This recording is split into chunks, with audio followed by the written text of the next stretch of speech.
بسم اللہ الرحمن الرحیم۔ السلام علیکم، ہمارے چینل میں خوش آمدید ناظرین۔ آج آپ کے لیے میں انتہائی خوفناک، سنسنی خیز اور دلچسپ کہانی لے کر آئی ہوں، لیکن کہانی شروع کرنے سے پہلے آپ سے گزارش ہے کہ اگر آپ ہمارے چینل پر نئے ہیں تو ہمارے چینل کو ضرور سبسکرائب کیجیے تاکہ آپ کو ہماری ویڈیوز سب سے پہلے ملیں۔ میری بیوی کو اپنے مائکے جانے کا بہت شوق تھا۔ میں نے اس سے کئی بار کہا کہ تم میرے ساتھ بھی کچھ دن بتا لیا کرو۔ کہنے کا مطلب یہ تھا کہ خوشی یا غمی کا کوئی بھی موقع ہوتا وہ اپنے مائکے چلی جاتی۔ یوں بھی ہماری شادی کو بھی صرف 3 سال ہوئے تھے۔ اسے شاید میرے ساتھ عید گزارنے کی عادت نہیں تھی، سو جب بھی کوئی ایسا ویسا موقع ہوتا وہ اپنا بوریا بستر اٹھاتی اور مائکے چلی جاتی۔ یوں بھی ابھی ہماری اولاد نہ ہوئی تھی، اس لیے بھی اکیلے میں اس کا دل گھبراتا۔ میں تو سرکاری ملازم تھا، مجھے گن گن کے 3 چھٹیاں عید کی ملا کرتیں، جبکہ اس کی عید 1 مہینہ ختم نہ ہوتی۔ وہ اپنے رشتہ داروں کے ہاں جاتی تو وہ اس کے خوب ناز اٹھاتے، جبکہ میرے پاس اسے دینے کے لیے سوائے 2 وقت کی روٹی کے اور کچھ نہیں تھا۔ البتہ عید پر اس کے لیے میں اچھے کپڑے، چوڑیاں وغیرہ ضرور لیتا تھا، جس سے وہ خوش ہوتی اور یہی خوشی اسے میکے لے جاتی۔ عورت اپنے سسرال میں خوش ہو تو میکے بھی خوشی خوشی جاتی ہے۔ مجھ سے 10 سال چھوٹی تھی، سو میں ضد نہ کرتا۔ وہ جہاں کہتی میں اسے لے جاتا کہ کہیں اس کا دل خفا نہ ہو جائے۔ اس کی کم عمری ابھی اتنی تھی کہ وہ کھیلنے کے دنوں میں بیاہ کر اپنے سسرال آ گئی تھی۔ بہرحال اچھی بات یہ تھی کہ اس کے سسرال میں صرف اس کا شوہر اور ایک ساس تھی، اس کے علاوہ نندوں کا کوئی جھنجٹ نہیں تھا۔ بہرحال میں نے اپنی بیوی کو کہہ دیا کہ تم جتنی مرضی دن چاہو اپنے میکے میں رہ سکتی ہو، مگر عید کے بعد تمہیں میرے پاس ضرور آنا ہوگا۔ میرے کچھ امتحانات آنے والے ہیں، اس امتحان میں اگر میرے نمبر اچھے ہوں گے تو مجھے آگے ترقی بھی مل جائے گی، ورنہ میں اسی تنخواہ میں گزارا کرنے پر مجبور ہوں گا۔ میری بیوی کو میری ترقی سے بڑا لگاؤ تھا۔ بولی ٹھیک ہے، میں مقررہ وقت پر واپس آ جاؤں گی، لیکن کچھ دن میں اکیلے اپنے میکے والوں کے ساتھ گزارنا چاہتی ہوں۔ قصہ مختصر، میں اسے چاند رات کو ہی اس کے گھر چھوڑ آیا تھا۔ وہ بہت خوش تھی۔ اس کے جانے سے میں اداس تو بہت تھا، مگر ظاہر نہیں کیا۔ اس کا گھر ایک پہاڑی علاقے میں واقع تھا۔ وہ جب بھی جاتی گاؤں سے اچھی خاصی سوغات لے آتی تھی۔ خیر اب بھی میں اسے چھوڑ کر جا رہا تھا۔ یہ تقریباً رات کے 8 بجے کا وقت تھا۔ اس کے گھر والوں نے مجھے بہت کہا کہ میں وہیں رک جاؤں، اپنی عید ادھر ہی کر لوں، مگر میں اماں جی کو چھوڑ کر کہیں عید نہیں کر سکتا تھا۔ میں ان کے گھر سے واپس آ رہا تھا۔ مجھے یہ گھر عجیب سی جگہ پر ہمیشہ معلوم ہوتا، کیونکہ اس کے آس پاس درختوں کے علاوہ اور کچھ نہیں تھا۔ یوں مانیے کہ بھرا پڑا جنگل تھا، جس میں جاتے ہی انسان کو خوف محسوس ہونے لگتا، مگر میری بیوی یہاں آرام و سکون سے رہتی، اسے کوئی گلہ شکوہ نہیں تھا۔ خیر میں اپنے موٹر سائیکل پر سوار ہو کر واپس اپنے گھر چلا گیا۔ میرا گھر یہاں سے تقریباً 10 کلومیٹر کی دوری پر تھا، مگر میں ہمیشہ آتے ہوئے اس سفر کو انجوائے کرتا۔ بائک پر مجھے سفر کرتے پرانے دن یاد آتے تھے، جب میں اور میرے دوست اکثر کسی نہ کسی ٹرپ پر کسی پہاڑی علاقے میں جایا کرتے۔ وہاں ان لڑکیوں کو دیکھ کر خواہش کرتے کہ ایسی ہی کسی پہاڑی لڑکی سے ہماری شادی ہو جائے۔ پھر میں نے سوچا نہ تھا کہ مجھے مدیحہ جیسی خوبصورت لڑکی اپنی زندگی میں شریک حیات کی صورت میں مل جائے گی۔ خیر میں گھر پہنچا۔ اماں جی میرا انتظار کر رہی تھیں۔ عید میں نے مدیحہ کے بغیر ہی گزاری تھی۔ ان دنوں رابطے کا کوئی ذریعہ بھی نہیں ہوا کرتا تھا۔ آج کل تو موبائل فون نے فاصلے سمیٹ کر لمحوں میں رکھ دیے ہیں۔ ان دنوں ایسی کوئی سہولت نہیں ہوا کرتی تھی۔ لوگ اگر ایک دوسرے سے دور رہتے تو دوری کا مطلب دوری ہی ہوتا۔ آج کل لوگوں نے ایک دوسرے میں کوئی فاصلہ نہیں چھوڑا۔ خیر عید بڑی مشکل سے گزاری۔ مدیحہ کے بغیر میری بے چینی عروج پر تھی۔ بمشکل میں نے 1 ہفتہ گزارا اور پھر مدیحہ کو لینے اس کے میکے پہنچ گیا۔ بہانہ میں نے اپنے امتحان اور امی کی بیماری کا کیا۔ حالانکہ ابھی میرے امتحانات دور تھے، مگر مدیحہ کے بغیر رہنا ممکن نہیں تھا۔ اپنے اختیارات کا استعمال کرتے ہوئے میں اسے وہاں سے واپس لانا چاہتا تھا۔ میرے سسرال والوں نے زیادہ مزاحمت نہیں کی، بس انہوں نے مدیحہ کو کچھ تحفے تحائف دیے اور میرے ساتھ رخصت کر دیا۔ مدیحہ کو اپنے ساتھ لے کر آ ہی رہا تھا، دیکھا تو اس کے ساتھ ایک خوبصورت چھوٹا سا بچہ بھی تھا۔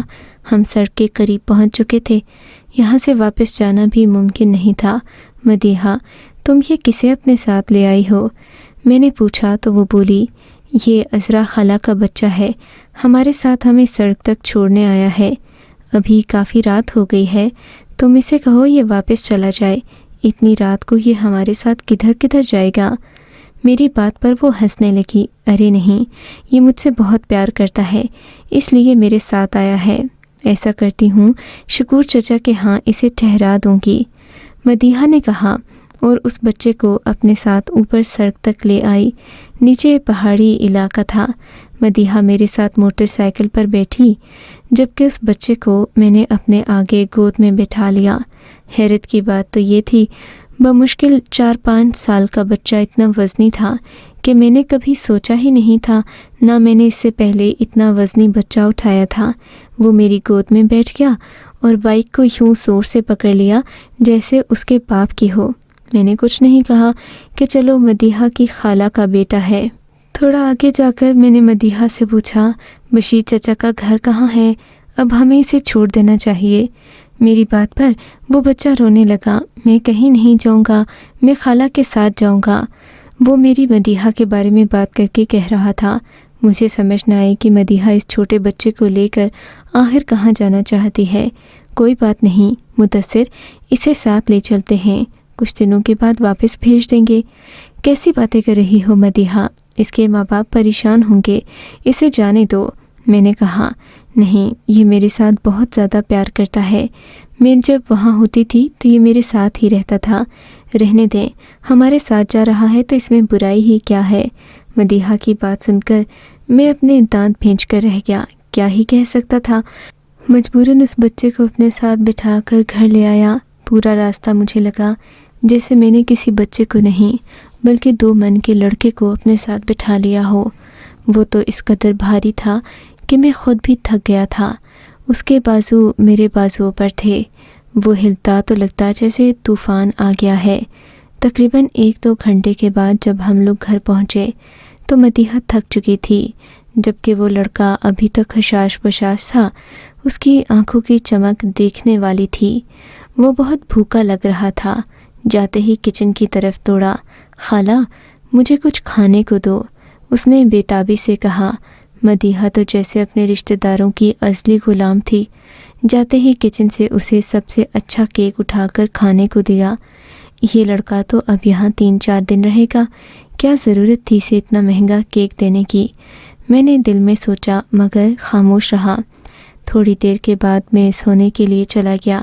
مجھے صبح جلدی جاگنا تھا، عید کی چھٹیاں ختم ہو چکی تھیں۔ مدیحہ کا تو مجھ سے بات کرنے کا کوئی ارادہ نہیں تھا۔ وہ اماں کے ساتھ بیٹھی اس بچے کی شرارتیں انہیں گنوا رہی تھی۔ اماں بھی خوب ہنس رہی تھیں۔ مجھے عورتوں کی یہ گفتگو کبھی پسند نہیں تھی، سو میں سو گیا۔ میں نے سوچا تھا صبح اٹھ کر مدیحہ سے ساری باتیں پوچھوں گا، مگر رات کو تقریباً 2 بجے میری آنکھ کھلی۔ مجھے عجیب سی بے چینی ہو رہی تھی۔ ایسا لگا جیسے ہمارے درمیان کوئی تیسرا بھی موجود ہو، حالانکہ میں اور مدیحہ اکیلے ہی تھے، صرف امی کے سوا ہمارے گھر میں اور کوئی نہ ہوتا تھا۔ پھر میری نظر اس بچے پر پڑی تو میرا پارا گھوم گیا۔ مدیحہ، کیا تم چھوٹی بچی ہو؟ میں نے دل میں سوچا۔ یہ بچہ ہم دونوں کے بیچ کیا کر رہا تھا؟ میں نے سوچا، اور ابھی اسے اٹھانے ہی لگا تھا کہ اس نے آنکھیں کھول دیں۔ آنکھیں کیا تھیں، 2 جلتے ہوئے بلب تھے جنہیں دیکھ کر ایک پل کے لیے میں بھی گھبرا گیا۔ وہ بچہ بہت خطرناک لگ رہا تھا۔ تم یہاں کیوں لیٹے ہو؟ میں نے بچے سے غیر ارادتاً سوال کر لیا۔ بچے نے کوئی جواب نہیں دیا اور مسکرانے لگا۔ اتنے میں مدیحہ بھی جاگ گئی تھی۔ ابھی ہمیں سوئے ہوئے شاید تھوڑی دیر ہوئی تھی۔ مدیحہ مجھے دیکھ کر بولی، کیا ہوا، اتنا شور کیوں مچا رہے ہو؟ تم نہیں جانتی کہ یہ ہمارا ذاتی کمرہ ہے، اس بچے کو یہاں لانے کی کیا ضرورت تھی؟ میں نے کہا اور غصے سے اٹھ کر بیٹھ گیا۔ مدیحہ ڈر کے مارے بچے کو اٹھا کر دوسرے کمرے میں چھوڑ آئی، مگر وہ بچہ مسلسل مجھے یوں گھور رہا تھا جیسے میں اس کا دشمن ہوں۔ صبح جب میری آنکھ کھلی تو طبیعت میں عجیب سی سستی تھی۔ جی چاہتا تھا کہ دوبارہ سو جاؤں، مگر آفس کا کام بہت زیادہ تھا۔ مدیحہ نے اپنے ہاتھوں سے ناشتہ بنا کر دیا۔ میں آفس چلا گیا۔ دن بھر میرے سر میں درد رہا۔ میں کوئی کام ٹھیک سے نہیں کر سکا۔ گھر آیا تو بہت تھکا ہوا تھا۔ کھانا کھاتے ہی سو گیا۔ مدیحہ سے زیادہ بات چیت نہیں ہوئی تھی۔ عید کی چھٹیاں اگرچہ ختم ہو گئی تھیں، مگر میرے آفس نے ایک عید ملن پارٹی رکھی تھی جس میں میرے سبھی دوستوں اور کلیگز نے شرکت کرنا تھی۔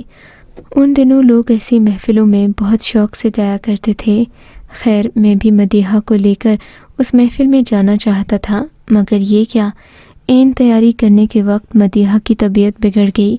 کہنے لگی میں نہیں جا سکتی، میری طبیعت بہت بگڑ رہی ہے۔ خدا جانے کیا ہوا، عین تیاری کے وقت مدیحہ کی طبیعت خراب ہو گئی۔ مجبوراً مجھے اسے اکیلے چھوڑ کر ہی جانا پڑا۔ مجھے بہت برا لگا تھا کہ مدیحہ میرے ساتھ نہیں جا رہی۔ میرے آفس میں سبھی لوگوں کی بیگمات ان کے ساتھ ان کی پارٹی میں شرکت کرتی تھیں، جبکہ مدیحہ میرے ساتھ اتنی اہم محفل میں نہیں تھی۔ خیر، مجبوراً میں خاموش ہو گیا، مگر جب گھر آیا تو میرے ساتھ میرے دفتر کے 2-3 لوگ اور بھی تھے۔ کیونکہ انہوں نے مدیحہ کی بیماری کا سنا تو یہ میرے ساتھ تعزیت کرنے آ گئے۔ 1-2 کی تو بیگمات بھی ساتھ تھیں۔ میں خود بھی چاہتا تھا کہ یہ لوگ میرے گھر آئیں، حالانکہ مدیحہ کو کوئی زیادہ مسئلہ نہیں تھا، بس یہ لوگ زیادہ فکر کیا کرتے تھے۔ ایک تو ہمارے گاؤں کا ہی تھا، ہمیں جب بھی شہر میں کوئی مسئلہ ہوتا یہ لوگ بنا کسی اطلاع کے پہنچ جاتے۔ میرا گاؤں زیادہ آنا جانا نہیں تھا، مجھے وہاں کے رسم و رواجوں کا اتنا نہیں پتہ تھا۔ میں تقریباً 15 سال سے شہر میں رہ رہا تھا۔ خیر، ان لوگوں نے بڑا خیال کیا۔ مجھے یہ جان کر کافی حیرت ہوئی تھی کہ مدیحہ کی طبیعت اب بالکل ٹھیک تھی۔ وہ اندر باہر گھوم پھر رہی تھی، بلکہ مہمانوں کے لیے چائے بنانے وہ کچن میں بھی چلی گئی۔ مجھے خوشی ہوئی کہ چلو مدیحہ کی طبیعت تو سنبھلی۔ تھوڑی دیر بعد مدیحہ نے مجھے اشارے سے باورچی خانے میں بلوایا۔ میں جیسے ہی اندر گیا تو کہنے لگی، غضب ہو گیا، میں چائے بنا رہی ہوں اور گھر میں چینی بالکل نہیں ہے، یہ دیکھو ڈبہ۔ مدیحہ بولی، ارے یہیں کہیں رکھی ہوگی، میں عید سے پہلے ہی تو 5 کلو چینی لایا تھا، ہم نے نہ چائے بنائی اتنی، نہ کوئی اور کام کیا، پھر چینی کہاں گئی؟ نیچے دیکھو، میں نے 5 کلو چینی خود لا کر اپنے ہاتھوں سے رکھی تھی۔ میری بات پر مدیحہ ہڑبڑا گئی، نہیں، یہاں تو کوئی ڈبہ نہیں۔ واقعی اس کی بات صحیح تھی۔ میں نے اس کے ساتھ مل کر سارا کچن ڈھونڈ لیا، مگر وہاں کوئی چینی نہیں تھی۔ پریشان ہو کر میں قریبی دکان سے چینی لینے چلا گیا۔ مجھے بہت شرمندگی ہوئی تھی کیونکہ مہمانوں کی چائے کافی لیٹ ہو گئی تھی۔ خیر، میں چینی لے کر آ گیا۔ مدیحہ نے مہمانوں کو چائے بنا دی، مگر مجھے لگ رہا تھا جیسے اس گھر میں کوئی گڑبڑ موجود ہو۔ خیر، میں نے مزید کوئی بات نہیں کی۔ مہمانوں کے جانے کے بعد میں نے مدیحہ کو بھی کچھ نہیں کہا۔ مہمان میرے تھے، اس بیچاری نے بہت اچھے سے نبھائے تھے۔ اگلے دن میں صبح ناشتے کے لیے جانے لگا۔ مدیحہ چائے بنانے لگی۔ انڈا تھوڑی دیر پہلے وہ مجھے دے گئی تھی۔ کچن سے مدیحہ کی آواز آ رہی تھی۔ میں سوچ رہا تھا کہ مدیحہ اتنی دیر سے چائے کیوں نہیں لا رہی۔ مدیحہ برتنوں کو الٹ پلٹ کر دیکھ رہی تھی۔ میں نے مدیحہ کو چائے مانگی تو بولی، بس لا رہی ہوں۔ میں کافی دیر انتظار کرتا رہ گیا، مدیحہ نہیں آئی۔ مجبوراً میں خود ہی باورچی خانے میں گیا۔ دیکھا تو مدیحہ ادھر ادھر چینی اور نمک کی پوٹلیاں ڈھونڈ رہی تھی۔ کہہ رہی تھی کہ چینی ختم ہو گئی ہے۔ میں نے کہا، چینی کیسے ختم ہو سکتی ہے جبکہ میں کل ہی لایا تھا؟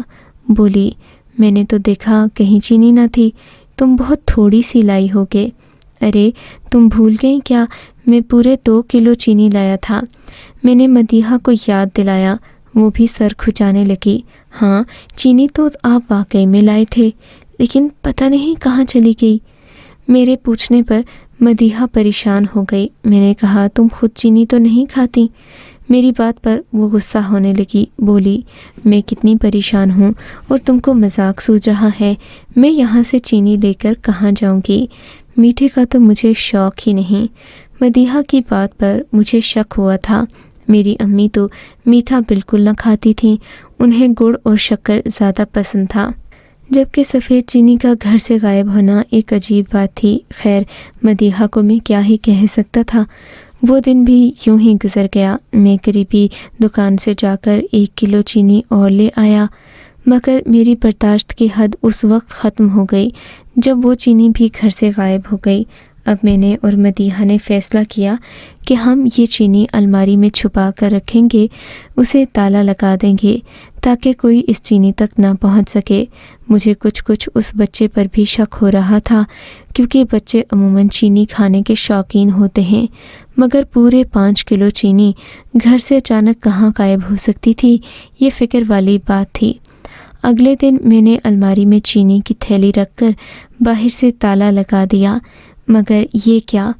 اگلے دن جب ہم نے الماری کھولی تو اس میں چینی کا 1 تنکا نہیں تھا، ساری کی ساری چینی غائب تھی۔ اب تو میرا شک خامخواہ ہی اس بچے پر جا رہا تھا، جسے مدیحہ یہ کہہ کر لائی تھی کہ یہ میری خالہ کا بچہ ہے۔ میں نے اس سے کہا، بیٹا منہ کھولو، آپ چینی تو نہیں کھاتے؟ میری بات پر اس نے منہ کھولا۔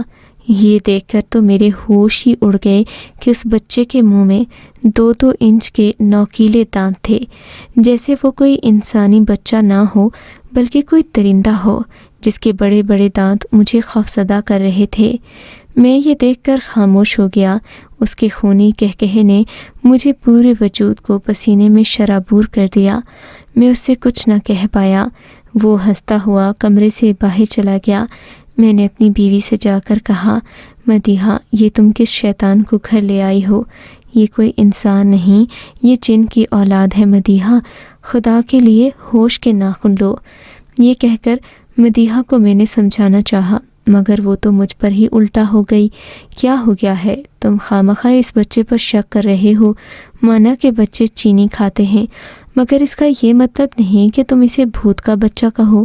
بھائی، انسانوں کے بچے بھی ایسا ہی کرتے ہیں، اپنے ہوں گے تو تمہیں سمجھ آئے گا۔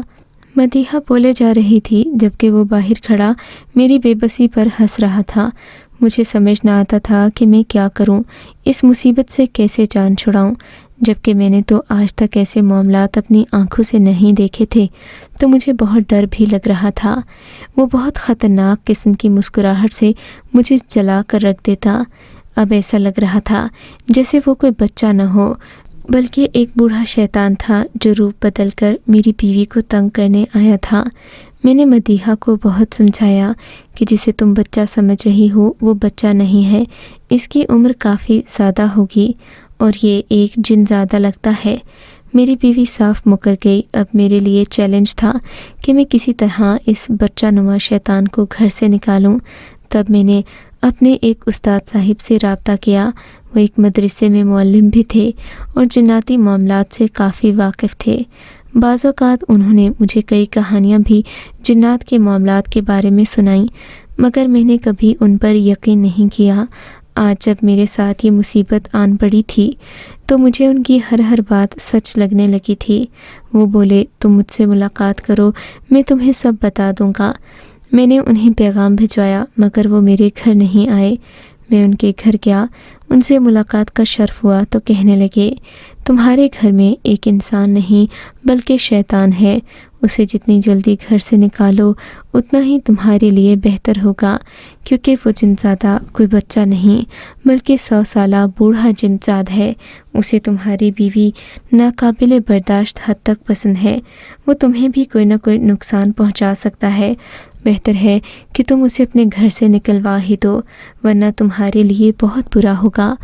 عالم صاحب کی بات سن کر میں تو حیران بھی رہ گیا۔ مجھے بہت پریشانی ہوئی کہ اب کیا کروں۔ یہ معاملہ پہلی دفعہ پیش آیا تھا۔ پھر انہوں نے مجھے کچھ وظائف پڑھنے کو دیے اور یہ بھی کہا کہ اس بچے کو گھر سے نکالنے سے پہلے اپنے گھر کی صفائی لازمی کر لینا، تبھی یہ صفائی سے دور بھاگتے ہیں، یہ دوبارہ شاید تمہارے گھر آئے۔ تم اپنی بیوی کو نماز اور روزے کا پابند کرو، ورنہ یہ بار بار تم لوگوں پر حملہ کرے گا اور میاں بیوی کے درمیان